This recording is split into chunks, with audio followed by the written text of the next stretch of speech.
Bonjour. Alors, pour ce live qui n'est pas vraiment un live parce qu'a priori, j'ai pas appuyé sur le bon bouton, donc c'est pas grave. Je recommence version Zoom pour vous partager ce qui me tenait à cœur de partager sur cette question du temps. Alors, le temps, c'est vraiment une problématique qui revient tout le temps en fait, parce que on est venu sur cette terre pour expérimenter cette notion de temps.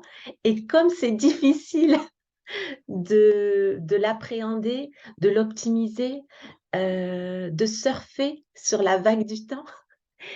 Et c'est vraiment quand on devient maman, mais pas que, parce que quand je vois mes filles, par exemple, qui sont lycéennes et qui sont aussi à devoir gérer le temps pour s'amuser, le temps pour elle, le temps pour le lycée, etc.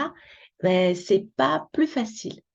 Et souvent, j'ai une remarque, on me dit, mais oh, je devrais savoir gérer, j'ai juste un enfant par rapport à toi, Muriel, toi tu en as cinq. Mais en fait, ça n'a rien à voir avec avec le nombre d'enfants, avec les activités qu'on a. Je pense qu'il y a quelque chose vraiment au-delà de ça à, à appréhender. Et, euh, et je voulais vous partager un petit peu ma façon de voir, la façon dont je comprends le temps et la façon surtout dont moi je le vis. Peut-être que ça peut vous inspirer, peut-être que ça va vous éclairer et vous donner des pistes pour, euh, pour vivre le mieux possible chacune de vos journées, composées pour nous tous de 24 heures. Donc, c'est vrai qu'on me dit, bah oui, je fais plein de choses toute la journée. Je suis occupée à ceci, ceci, cela. Puis arrive la fin de la journée, ben mince, j'ai pas pris le temps pour moi. Je me suis oubliée. Bon, c'est pas grave. Demain, je vais y penser. Et puis, on arrive à la fin de la journée et bing, encore une fois, on s'est oublié. Donc, il y a quelque chose à travailler parce que ce n'est pas parce que vous n'avez pas le temps, puisqu'on a tous 24 heures, c'est qu'il y a une astuce que je vais essayer de vous dévoiler. Déjà, on pense, voilà comment on pense généralement et qui ne nous aide pas vraiment à être plus sereine avec cette notion-là. On se dit que le temps, c'est comme les grains de sable dans un sablier, les petits sabliers. Chaque grain doit être optimisé. Chaque grain, donc, doit être lié à une tâche précise. Et le but du jeu, c'est quand le sablier est vide, donc quand nos 24 heures sont passées, on y fait un maximum de choses. Donc, on cherche en fait finalement à tout gérer, tout organiser et surtout à tout contrôler. Et moi, je pense que là, on est dans une illusion totale. Vraiment. Je pense que là, il y a quelque chose qui ne va pas, qui ne va pas. Parce que on se dit que si on a fait le maximum de choses dans 24 heures, eh bien, c'est parfait. Ça veut dire que je suis compétente, que je suis quelqu'un qui est important. Voilà, je suis dans la réussite. Et à contrario, si je n'ai pas réussi à faire tout ce que j'avais voulu faire, eh ben, c'est un gros échec.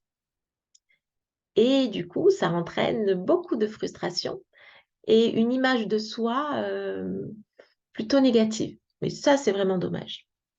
C'est vraiment dommage. Euh, Parce qu'en fait,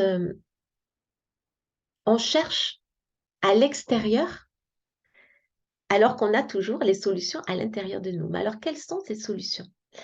Avant de vous en parler, quand j'ai pensé à cette vidéo sur le temps, je me suis dit quelque chose. Ça m'a rappelé un souvenir, en fait. Voilà, c'est ça que je veux dire.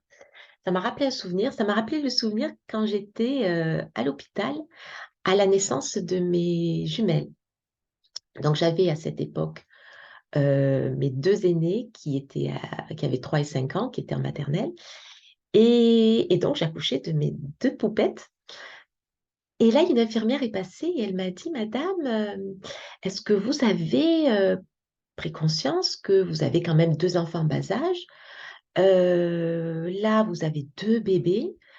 Ça va être compliqué pour vous. Est-ce que vous avez pris des mesures? Est-ce que pour vous faire aider? Euh, Ben là, je me suis dit, ben non, il y a le papa, mais c'est vrai qu'à part ça, j'ai pas vraiment d'aide prévue. Euh, et, et donc, ça m'a donné un coup de stress, en fait. Je me suis dit, ouh là là, il y a quelque chose que j'ai pas pensé. En effet, peut-être que je vais être débordée, peut-être que je vais pas y arriver. Elle m'a mis le doute, en fait. Et très vite, je me suis dit, mais en fait, moi, quelle est ma priorité des priorités avec mes bébés? Ben, ma priorité, mais ça l'est toujours en fait ma priorité, celle-là, elle est toujours dans ma tête, c'est le vivant. La priorité des priorités, c'est le vivant. Donc là, à cette période-là, c'était allaiter mes bébés. Ça, c'était ma priorité. Et c'était bien sûr être la plus présente possible et donner un maximum de câlins à mes deux plus grands.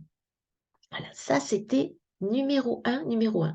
Et le reste, même pas, je voulais trop y penser parce que je savais que c'était une période très particulière et que je ne pouvais pas tout faire et que je ne voulais pas passer à côté de l'essentiel. L'essentiel.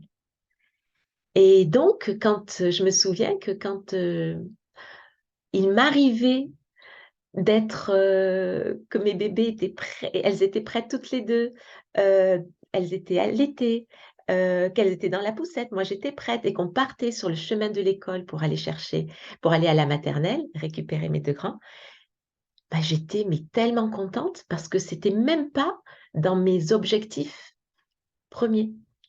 Sinon, j'aurais vite pris la voiture pour aller les chercher. Mais là, bah, la configuration de la journée s'y euh, était adaptée à ce que je puisse faire ça. Et j'en étais encore plus satisfaite. Voilà. Et donc, j'avais chaque jour, finalement, ma dose de satisfaction. Et donc là, en fait, j'ai compris que je tenais quelque chose, une clé vraiment, vraiment importante. C'est-à-dire que j'étais sortie de la logique productiviste où il faut en faire toujours plus. Bah, c'est la société, hein. On est là-dedans, hein. Bah, ça c'est clair, hein.